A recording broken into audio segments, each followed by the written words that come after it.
Well, the ANC NEC, it's the National Executive Committee, meeting today to discuss this report. To remind you, the Section 89 panel found that our president may have a case to answer over the robbery at his farm. Now, some NEC members are already calling for the president to step aside, but they're facing opposition from his supporters within the committee. It's all happening as the party is getting ready, just a few weeks away now, for the ANC elective conference. So how damaging is this politically? Let's find out from Dr. Levy Ndou, political analyst, joining us this morning. Dr. Ndou, good to have you on eNCA so early on a Monday morning. Let's talk politically for a moment. The now president essentially ousted the former president on the ticket of fighting corruption. And here we are 2 weeks away and he's being accused of corruption and money laundering, etc., etc. How damaging is this for the president? Gareth, good morning to you. Good morning to the viewers at home. This has serious implications for both the party and South Africa.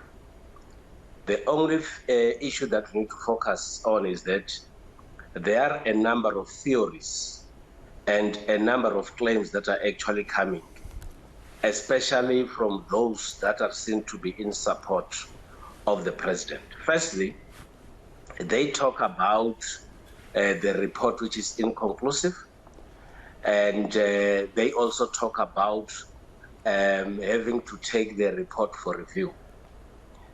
Of course, when a matter like this one has been reported, it has to raise eyebrows, not only in the ANC and outside the ANC. Number two, you have got a sense, and this is a matter that most people are actually saying it very silently, that this appears to be something that has been created from somewhere and not very far from within the ranks of the ANC that has to influence the outcome of conference. Equally, the ANC is a party of processes, and they want to deal with their processes, which they've actually started that when a matter like this one is on the table, it must go to the officials, then the National Working Committee, and then the NEC has to decide.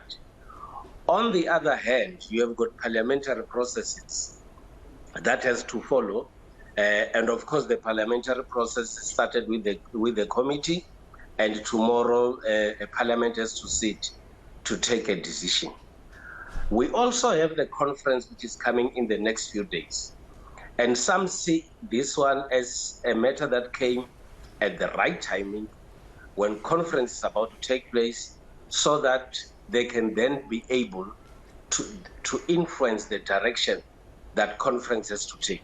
Some would say, Doctor, that this couldn't have been worse timing for the president as well. Some are saying the timing is questionable as well. Let me ask you this. Knowing everything you just explained, the parliamentary process coming up, there's a review of this potentially, morally and ethically. Let's go in that direction for a moment. Morally and ethically, should the president of the ANC and should the president of our country have stepped aside while this is ongoing? I understand he hasn't appeared in a court of law. I had Phala Phala with me last week. I understand that.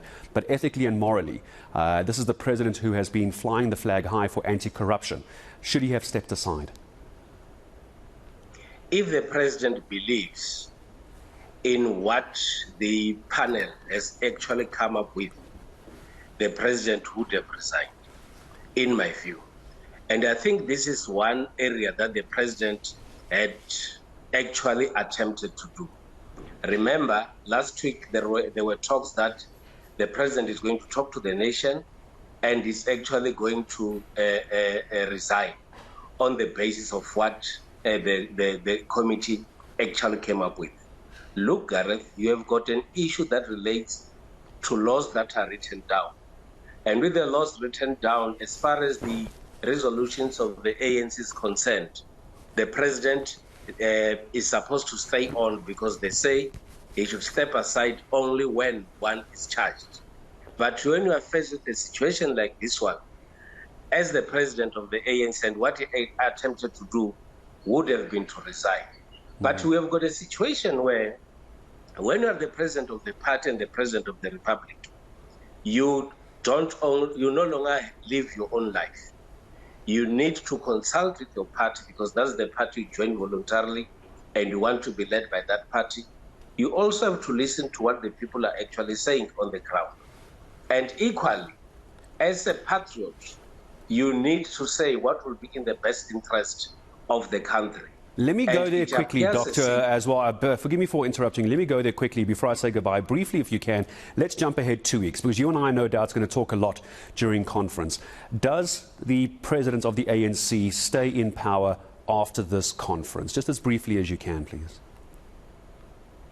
Well, if one looks at the nominations and the support that he has, I see President Ramaphosa staying in power after this conference.